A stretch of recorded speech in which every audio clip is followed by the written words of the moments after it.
Mega Wellness Summit. I'm your host, Nikki Jencen. Thanks so much for being a part of our summit, listening every day, and sharing the summit with people you know who need this information.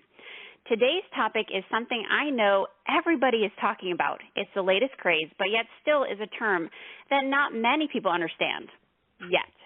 We're about to clear it up for you. Today I'm chatting with a hilarious, warm-hearted man. His name is Jimmy Moore. I'm sure you've heard of him because he is everywhere. Jimmy is a leading health blogger and podcast host of the famously known Livin' La Vida Low Carb Show.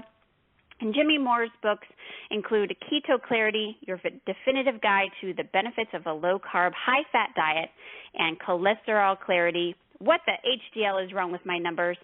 And he has a new book coming out, July 28th, The Ketogetic Cookbook with Maria Emmerich.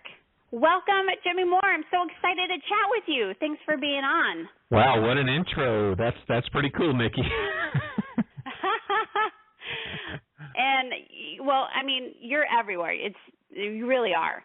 And it's really hard to miss your podcasts, and your show is hilarious. And I really appreciate what you're doing and what you have to offer the world as far as a new way of looking at how to eat. Thank you. Yeah, it's been a labor of love. I've been doing this almost a decade now.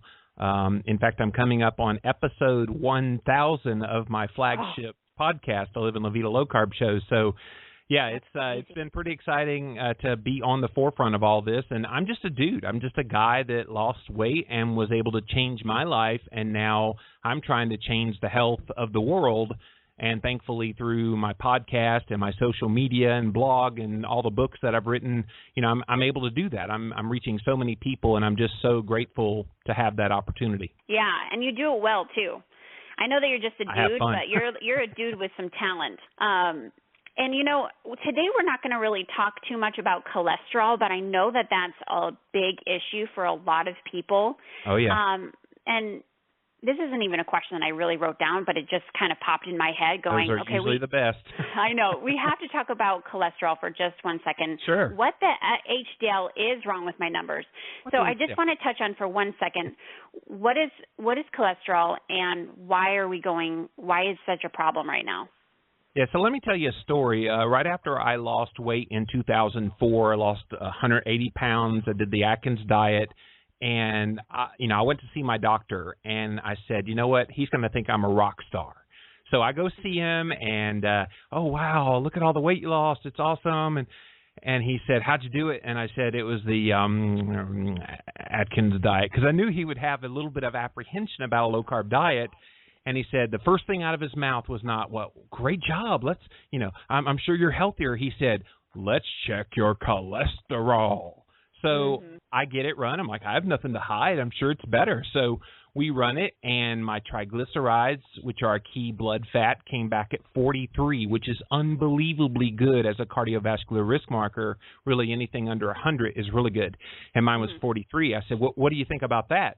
He said, oh, that's really good, but you need to be taking a statin drug. I was like, what? That's kind of weird. So then I said, well, what about the HDL cholesterol? That's the good cholesterol. It came in at 72. Really, anything over 50 is a really good number for HDL. And I said, what about that 72 HDL? Have you seen it that high in your patients?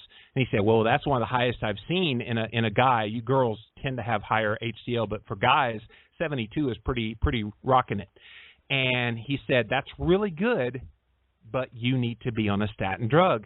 And I was like, what in the world is he talking about? So he was looking at my LDL-C and my total cholesterol. Those are two numbers that are on everybody's cholesterol panel. And when you test those, they want the LDL-C to be below 100, and they want the total cholesterol to be below 200. And mine was, I want to say my LDL was somewhere around 160 or so, and my total cholesterol was somewhere in the upper 200s, so like 280, something like that.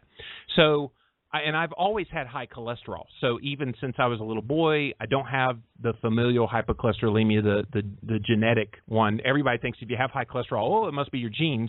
I don't. I actually had the test run, and I don't have that.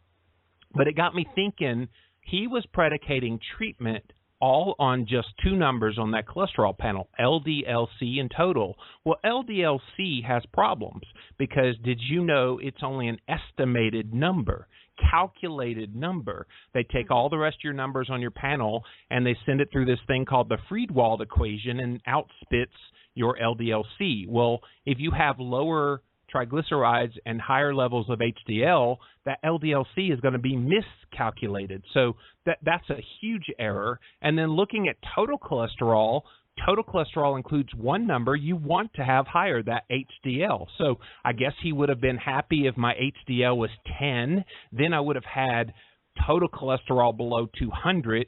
And it's all kind of wacky when you start looking at it in that form. So, but that really started my journey of thinking about, hey, there's more to this cholesterol story than what we've been told. And yes, cholesterol is absolutely essential for life. If you didn't have cholesterol in your body, you would die. There's so many good functions that cholesterol plays. And just last month, there was this really great thing that came out in the news in mid-February, and it was awesome because the Dietary Guidelines Committee, who always puts down these mandates, they're the one that come out with the dietary guidelines and the My Plate and all the, used to be called the food pyramid. They said dietary cholesterol is no longer an issue. So eat eggs. Of course, they still fear fat. They still say, oh, well, it's going to raise your cholesterol in your blood if you eat too much saturated fat, so be careful with that. Nonsense, by the way. But it's pretty cool seeing that now even these dietary experts, so-called experts as I call them, are finally coming around knowing that the tide is turning. People realize that the vilification of cholesterol and saturated fat were probably the biggest blunders we've ever made in the history of nutrition. Right. Yeah, so it's making a slow turnaround, I would say, but slow, at least but it's we're something. Working on it. It's something. Thank you for clarifying that, because I think a lot of people are a bit misunderstood and want to stay away from cholesterol. I know that doctors are still advocating for people to have a cholesterol-free diet.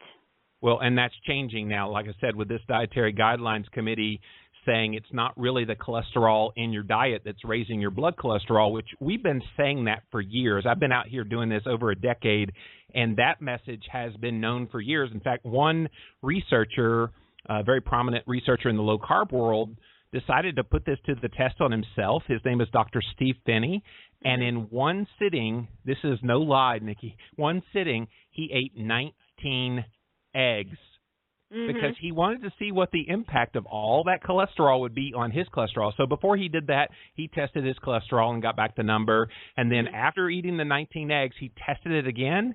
Guess it went up. Guess how much it went up? 1 point. That's 1 point. 1 point.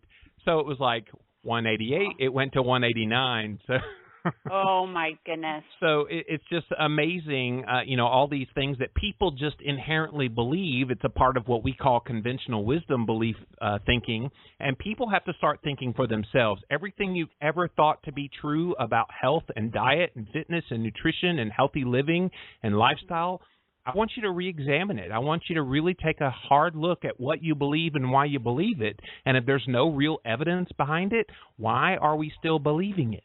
Right. Absolutely. Now, for somebody who's on a cholesterol-free diet, right, because they have high cholesterol and they're on meds, this is causing for a nightmare, correct? You're kind of setting yourself up for disaster. Exactly, and I'll tell you why. And I used to take those cholesterol-lowering drugs, Lipitor and Crestor, both. I had major joint problems. I remember playing a pickup game of basketball at my church and going up for a rebound, grabbing the rebound, and my thumb went straight backwards because the joint was so deteriorated. And I go to the ER, and the doc says, you must take cholesterol-lowering medication. I was like, how in the world would you know that? He said, oh, we're seeing more and more injuries in the ER from people taking those drugs. So I go back to my doctor. I was taking Lipitor at the time. Go back to my doctor, and I said, hey, I want to get off of this and get on a better one. So, oh, I'll put you on a much better medication. I'll put you on Crestor. And it's the exact same classification of drug, a statin. And so what people don't realize about these statins is, yes, they lower your cholesterol. That's why all the doctors love them so much because when you can show a patient, look, I dropped your LDL X amount of points, you know, it looks good to them. But what it's doing is it's totally destroying all the good parts of your cholesterol. Yes, there is good in cholesterol, like we just talked about. Without it, you would die.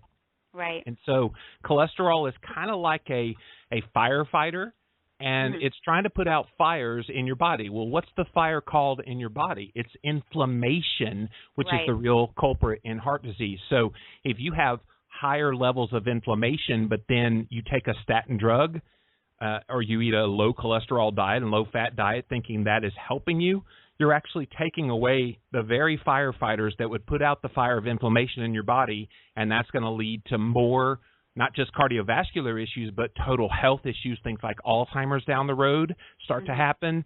It really is bad news when you start talking about this. Now, that's not to say nobody should ever take a statin. I think the very limited scope of people that should take a statin drug is this.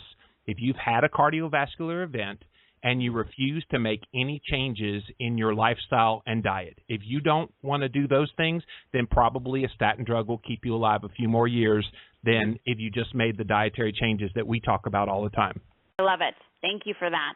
Sure. Now, I know, okay, so you were 32 years old. You weighed 410 pounds at the time. Yeah. Okay, so what happened? How did you go from, 410 to the weight you are now, which I don't know what your weight is? Yeah, well, and it's a journey. I will say that I got down 180 pounds in that 1 year when I went from 410 down to 230. I'm currently higher than 230. I'm in the 280s now, and we can talk about that here in a minute. But what I did do was I went on the Atkins diet. My mother-in-law actually bought me that book. And she said, you know what, you're fat and you're unhealthy. And I don't like that my daughter is married to a man that could possibly die at a very early age. And it was a real and present danger in her mind. And I appreciate her concern. She had given me diet books every year. I got Dr. Phil's book one year, and I just all these different diet books over the years. But this particular year, Christmas 2003, I got Dr. Atkins' New Diet Revolution.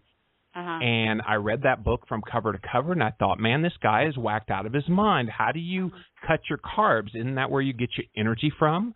Right.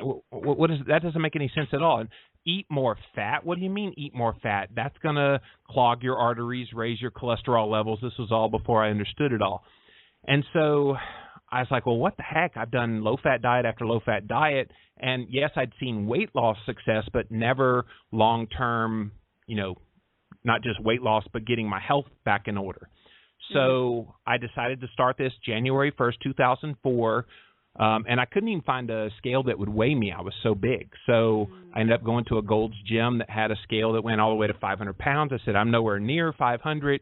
I was 410.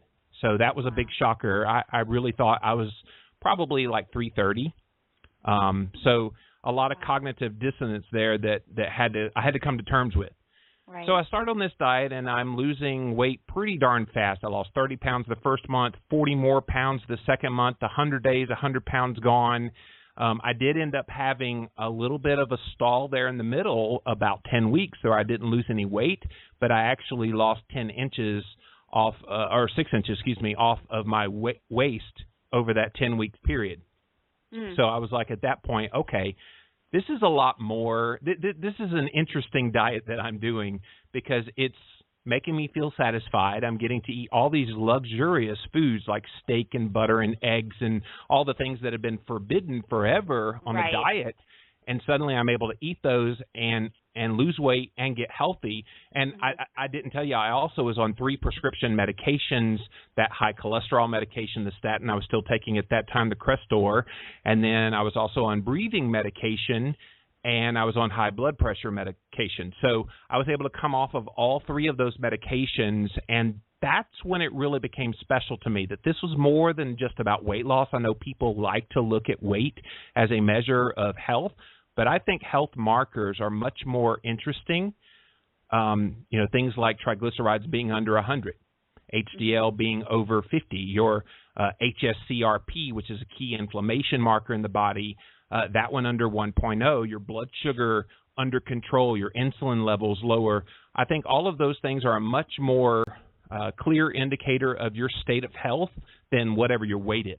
Say I did lose the 180 that year, and that was 10 years ago. And so over those 10 years, I have still had to deal with the insulin resistance. I got it like a bear. I mean, it kicks me in the tail, where I have to be extremely, I almost hate to use this phrase, but anal retentive about my diet.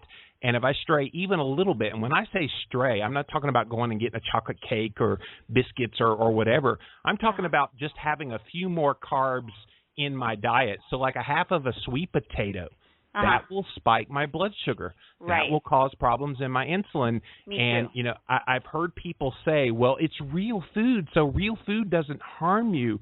And my argument back is, well, I think once you become damaged, it can. And you have to be careful with that. It's the people that never have been exposed to the crappy garbage, as I call it. You know, I drank 16 cans of Coca-Cola a day, 2 boxes of Little Debbie snack cakes, all this junk food for a very long time in my life, because that's how I grew up. That's how I went to college. That's what life was like as an early adult. Why would I do anything different than what I learned as a kid once I became an adult? So, and now today at the age of 43, I'm having to come to terms with that's kind of my lot in life now. I was able to have all the carbs I was allowed to have in my entire life, the first 32 years of my life. So that now I have to keep them at a bare minimum if I want to not just regulate my weight, but also regulate my health. I'm the same way. I can't, if I have a chip, if I have a potato, if I have corn, I gain weight. Yeah. And it really has to be very strict, no sugar, no processed carbs at all, in order for me to maintain a good weight and to feel really, honestly, pretty damn good is when I have all sugar, all carbs taken out of. That's what changed my life. Well, and what's unfortunate, absolutely, it can change your life forever. What's unfortunate is people forget from whence you came. So I often get a lot of criticism being very prominent online of people saying, well, you're not the perfect weight. You don't look the part. So how dare you have any voice in health? And, you know, I think that's kind of a silly way of looking at things. I think if you look at someone's weight solely as the measurement of their health, you're ignoring a whole lot of other things. And you're ignoring where that person once was. I'm nowhere near the 410-pound man that I was. And so I'm doing the things. This is probably the best possible place I could be, short of severe calorie restriction, which could make weight come off arbitrarily. But I think at some point you have to kind of think to yourself, do I want to do this for vanity purposes or do I want to do this for health purposes? I choose the latter. I think you look damn good, to tell you the truth. That's just me. Now, keto clarity. So what the heck does keto mean? Yeah, keto is just short for a term that a lot of people have heard about. If you're familiar with low-carb diets, you've heard the term ketosis or ketogenic diet, or you might have heard ketogenesis. There's a lot of terms that are out there, but keto is just kind of a quick and short, easy way of thinking of this. And ketogenic, in a nutshell, and I like to keep things really basic in understanding because I think you go over people's heads when you go real geeky on them. So real basic level, a ketogenic diet, a keto, is fat burning. So you're trying to become a fat burner. And people are like, well, what does that mean? So most people walking around are what we call sugar burners. They have glucose as their primary fuel source, which is why they say that you need carbohydrates for energy. That's if you're a sugar burner. But there's an alternative way to fuel your body, and that's to shift over from being a sugar burner to being a fat and ketone burner. Ketones are a byproduct of that fat burning. So how do you shift from being a sugar burner to a fat burner? Well, you got to get rid of the sugar things in your diet. Well, the first obvious one is, sugar. You got to get right. rid of sugar.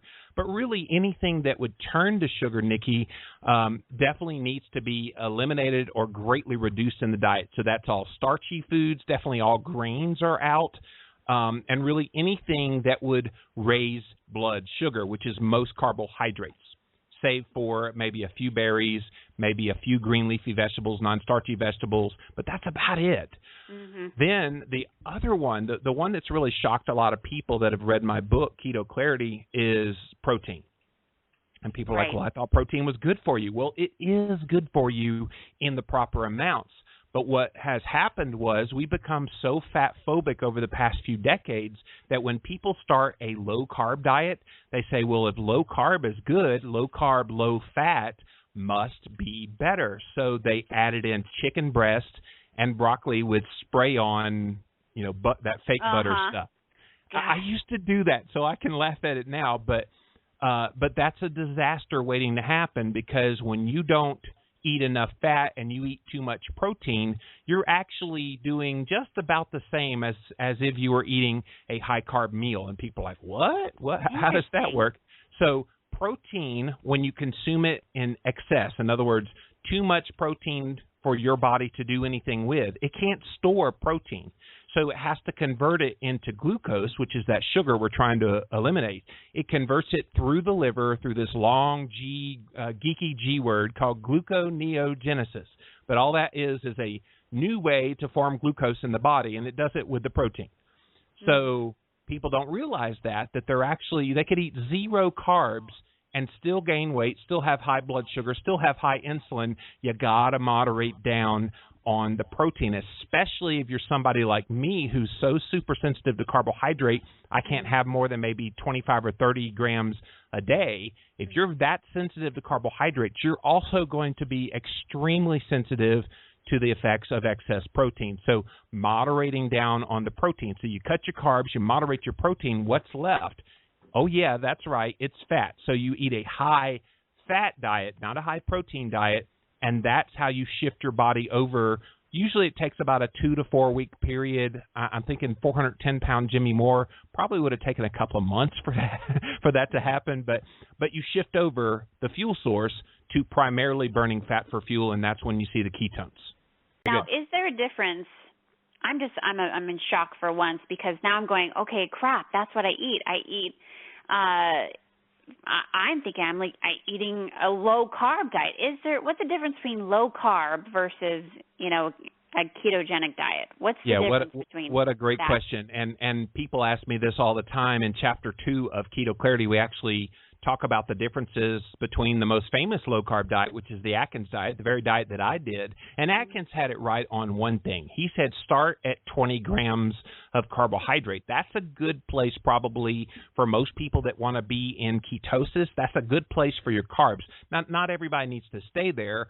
I ended up around 25 to 30 as my carb tolerance. My wife, Christine, on the other hand, can probably have upwards of 70 to 80 grams of carbs and still produce ketones. So it's going to vary from person to person.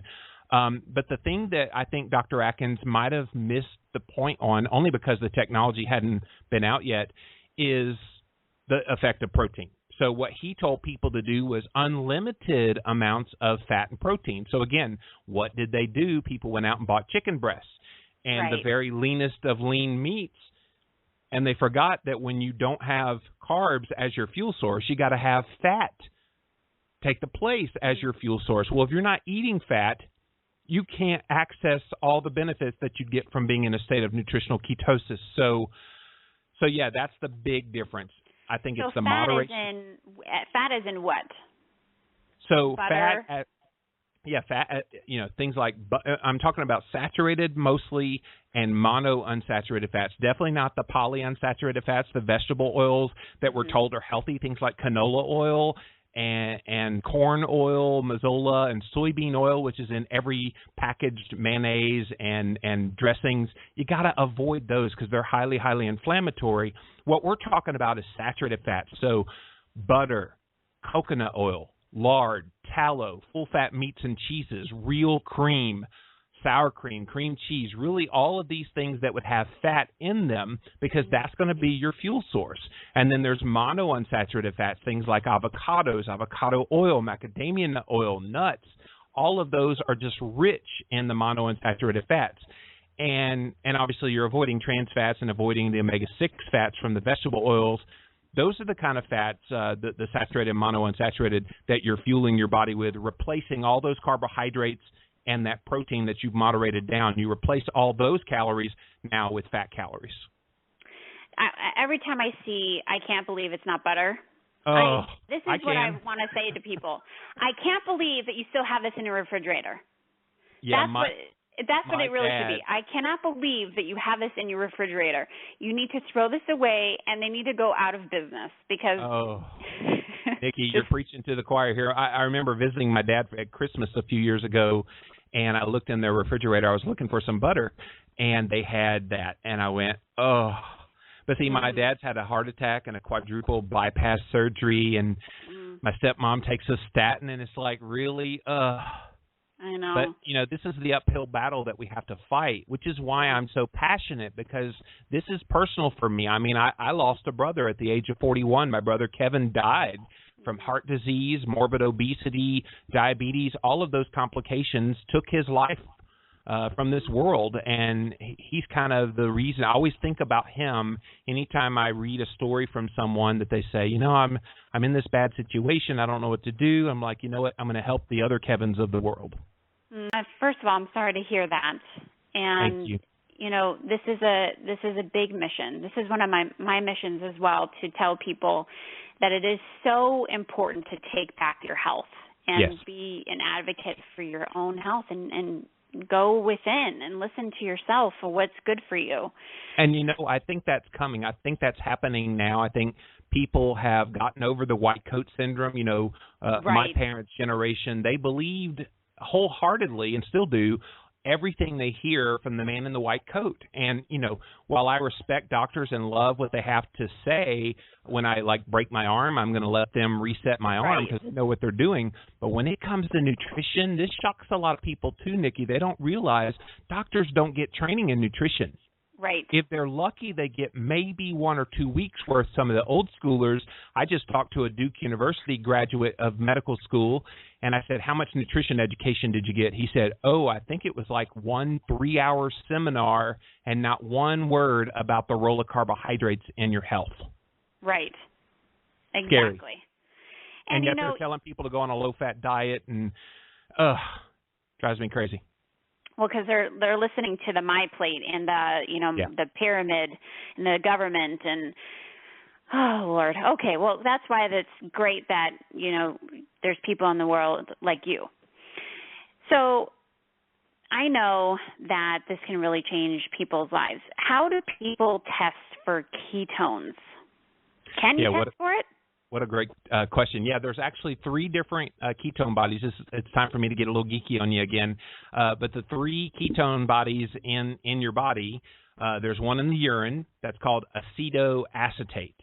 Then there's one in the blood that's called beta-hydroxybutyrate. And then the one in the breath is called acetone. So don't let those scare you. Basically, you can test all 3 of those things. The one in the urine, there's this product called Keto Sticks. If you just go to your local pharmacy, sometimes they're behind the counter at the pharmacy counter, and just say, hey, you want urine ketone testing strips, and they'll get them for you. They're about $12 to $15 in America. And they're okay when you first start if you kind of want to know how you're doing and shifting over. They can become problematic, though, once you become what we call keto adapted, that 2 to 4 week period when you shift over from sugar to fat burner. Some people lose the ketones in the urine, and there's a very good reason why. It actually gets converted over to the blood ketone, that beta-hydroxybutyrate we were talking about. So can you test blood ketones? Why, yes, you can.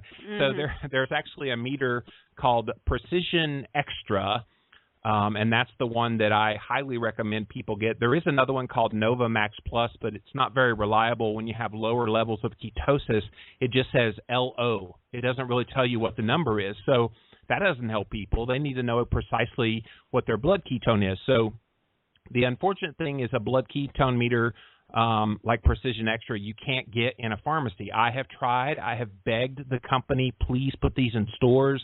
They just don't do it. So you got to go to Amazon and get the meter. It's about $15 to $20. Where they get you is the strips.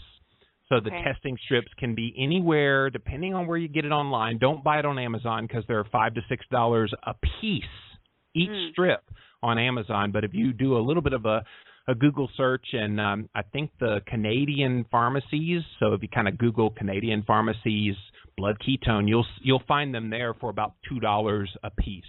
But the information they provide you is so invaluable. You're trying to test for the levels of beta-hydroxybutyrate, that blood ketone, and once you're over 0.5 on the Precision Extra, you're actually in ketosis and burning fat for fuel, and the optimal level is to try to get over 1.0. So once you're over 1.0, you start feeling all the benefits that you get from being in a state of ketosis. Now, that can be that way because of the price disparity that we talked about. So the last ketone body that you can test is called acetone, and that's the one in the breath. And there's one meter that's out right now. There's a few more that are in development, but they're not available yet. So the one that is out now, it's called Ketonix, Ketonix, and it's a guy in Sweden who actually has epilepsy, and he uses a ketogenic diet to control his seizures. So for him, he thought peeing on a stick was gross. And he said the finger prick and the expense of blood ketones wasn't practical for him. So he's an engineer by trade. He developed this acetone meter. So you blow into it. It's a USB powered device. You plug it into your computer or a USB charger, and you let it warm up, and then you blow into it for about 10 seconds, and then it changes color depending on your level of ketosis. So lots of tools out there to see if you're burning fat for fuel primarily, and I highly recommend people at least do something. If you want to do this seriously, you have to test to know where you stand. I have a book coming out, the Ketogenic Cookbook, and so what kind of foods, I think people are going to be really interested, what do you eat? I eat this really extraordinary thing. It's called real food. You know, it's funny because people are like so used to like packaged foods, and we become very spoiled as Americans. We think everything that we eat should come in a package, and we should just be able to heat it up in the microwave, and voila, there's our food. Because that's the culture we grew up in. I grew up in the hamburger helper and a can of corn, a can of green beans, and Grand's biscuits. That was kind of our meals at night growing up, and so. What do you eat? And this is an interesting question because people are like, well, what do you have for breakfast and then snack and then lunch and then snack and then dinner and midnight? And I'm like, you don't eat that much when you eat this way because you are so satisfied with all of those nourishing fats that we talked about, and you're keeping the sugar low in your diet, so you're not spiking your blood sugar, which tends to raise your insulin, which makes you hungry, so you're not having to eat as much. I eat about 1 to 2 times a day. And some people like that method of a few periods of intermittent fasting. Like I could eat a meal around midday and go 8, 9, 10, maybe 18 hours between meals. And that's shocking to people because they're like, well, you're starving yourself. I'm like, if you're not hungry, why would you eat? So it's kind of a different way of looking at things because people think, well, I have to have a breakfast meal and I must keep it, very small so I'll be hungry enough for lunch. No, eat enough in the meal to be satisfied, get the hunger to go away. And if you skip a quote-unquote meal because it's that time of day, it's no big deal. In fact, you're going to find that your ketone levels will benefit through those periods of intermittent fasting. Right.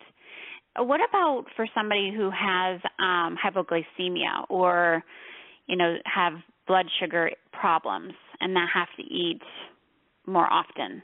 Well, what's interesting about that is nutritional ketosis, once you become keto adapted, actually fixes that. Because I used to deal with this thing called reactive hypoglycemia, where I'd start eating a food and I'd see a brief rise in my blood sugar and then it would crash. And that's scary for people because they get that jittery feeling and they start feeling the fatigue and the sweat on their brow, and they're sitting there going, okay, something bad's happening to me. For those people, it might be that nutritional ketosis will fix all of that. But even those people, I think, can find benefit in ketosis by doing it in a frequent meal pattern, which tends to be the answer. I did a whole podcast just on this with a gentleman named Dr. Keith Berkowitz. I can give you the link if you want to put it in the notes, but Sure. But he talked about how, those patients that he sees that has this reactive hypoglycemia, eat every 3 to 4 hours, maybe should be good for them. But I think it will cure itself. I think it will get better because once you eliminate the things that are sugary in your diet, you'll have lower levels of blood sugar. Like I've seen my blood sugar get as low as like 58, which seems like hypoglycemia. Mm-hmm. What you don't realize is at the same time my blood ketone level was 5.4. And so ketones kind of step in the place of a lot of that blood sugar that you would have if you were still a sugar burner. But in the context of being a fat and ketone burner, lower levels of blood sugar don't necessarily give you the symptoms of hypoglycemia. Gotcha. Okay. And so what foods, you had mentioned that, you really have to stay away from carbs and sugars and some proteins, but what are the food combining methodology that you have in a keto plan that really works? So once you find the carb tolerance, which again, mine is right around 25 to 30 grams, and once you find your protein threshold, this is the very maximum amount of protein before you start having that gluconeogenesis kick in, which for me is right around 80 grams of protein. Then you're eating fat to satiety for the rest of your calories, which is probably a couple of 100 grams of fat a day. So what does that look like on the plate? So let's look at a meal that I would have. And let's say take 4 pastured eggs. So 4 eggs cooked in grass-fed butter, and then I put on top of that some cheese. And I'm talking about pastured eggs are come from chickens who are out, who have not been, caged, that only eat grass and worms and That's right. That's right. And you can tell by the yolk. If the yolk is like this bright yellow, you bought store eggs, and they're okay. You're not getting near the nutrients that you get. And I just did a speaking tour through Australia in November. You want to find like luxurious eggs, go to Australia and New Zealand and that part of the world. Oh my gosh. I saw that on Instagram. I saw it. Yeah, I followed you. Oh, you took tons of pictures. It looked awesome. Amazing. Yeah. So we had a good time with that, but really good food culture there. Okay. Got me dreaming about Australia again. Sorry. So back to the meals. So put the cheese on top of that, and then I would have like a whole avocado on the side, which is again that healthy monounsaturated fat. I'd put a dollop of sour cream on top of that, and if it still wasn't enough fat and protein, I would add maybe a side of sausage or bacon. Now, the average person hearing all of that is going, "Oh my gosh, that's a lot of food." But keep in mind, if I eat that meal, I could go upwards of 24 hours before I have to eat again. And that's empowering. I don't think about food anymore. I don't sit there and obsess about, and people do this all the time. Americans do it habitually. They'll get up in the morning, they'll have their bowl of cereal and their orange juice, and they start thinking about, what am I going to have for lunch? Then they eat lunch at McDonald's, and they go, I wonder what I'm going to have for supper. Right. You're constantly in food mode. Constantly thinking about food. Constantly hungry. And you're starving, and that's why in the middle of the afternoon you're going to that, floor 12, if you work in an office building and trying to get something out of the vending machine because you're just constantly feeding the beast.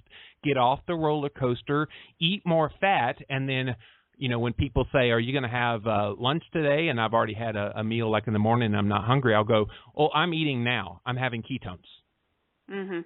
What if somebody is allergic to dairy? So you don't have to eat dairy. Dairy definitely helps with high fat because there's a lot of great fats in dairy. So you just choose things like coconut-based products or lard, which is a really healthy fat for you, or tallow, or ghee, which is a really good one that takes the dairy proteins out of butter. It's called clarified butter, but ghee, pure Indian. And it's so easy to make, too. Yeah, well, and Pure Indian Foods does it for you if you don't want to make it. But, yeah, it's real easy to make it. A lot of the paleo community has lots of great cookbooks that show dairy-free options, so check them out. And what's the difference between a keto diet and paleo? So paleo really doesn't look at macronutrients at all. I've had, and he's a good friend of mine, he's big in the paleo community, Rob Wolf, has said that paleo diet is macronutrient agnostic. So they don't really look at macros because it's not really about that. It's about real food, which I agree with. In fact, I tell people I do a primaleo ketogenic. That's how I describe my diet, because it's primal, which is like Mark Sisson's philosophy of being able to have dairy in your diet. It's paleo because it's real food, but then it's ketogenic. I tell some of my paleo friends that think that they should be macronutrient agnostic. I said, well, we got to make a believer out of a few of you, because macronutrients do still matter. And there's some people in the paleo community that do adhere to macronutrients still mattering, but the vast majority of them say, you know, if you just stick to real food, then there's no consequences to just eating real food, which I disagree with them on that point. Interesting. So is there anybody who you feel would not be suited for a keto diet? If you're obsessive about diets, in other words, you feel like if you don't do every single little step perfectly all along the way, you're just going to drive yourself crazy. You know what? The stress of all of that would, and I'll say this about any diet, not just ketogenic, but really any diet per se for a person with that kind of personality, don't bother. You're just you're doomed to fail before you even begin. And so I think that kind of personality can be problematic. And if you're generally healthy and you don't really have problems with your current way of doing things, if you're doing a vegan diet and you feel great and you're getting all the benefits of that, who am I to say you should go on a ketogenic diet if you're already seeing great success in your health? So do what works for you. And basically a ketogenic diet, and the reason I wrote Keto Clarity is there's enough people out there that have become frustrated with other things that they thought they had to do. We're going back to that conventional wisdom stuff we talked about at the beginning. You know, they've done all of those things, and they've never heard an alternative viewpoint. We give you that alternative. We share in very clear language how to understand it all. And how to do it and how to implement it. And I think once people are armed with information and they give it a go and they try it, then at least they know how that modality works for them. So I encourage anyone, give it a try, give it 60 to 90 days, see how you do, and at least then you know what it feels like to be in a state of nutritional ketosis, and it's in your arsenal of tricks, so to speak, you know, down the road when maybe your health is good now, but it's not so good later on. Fantastic. Jimmy, you are an absolute pleasure. You're fantastic. Thank you so much. You're not just a dude. You're amazing. You're one amazing dude. And thank you. I know that you are super busy, so thank you for taking the time out of your day to chat with me. And for everybody who's listening, please go and hook up with Jimmy more. You can find him on all social media. So for his Facebook link is LLVLC. And his website is livinlavidalowcarb.com. You can check out his podcast. His Twitter is Livin' Low Carb Man. And go out and buy Keto Clarity and Cholesterol Clarity and check out his new book. Jimmy, thank you so much. You're a life changer. Thank you.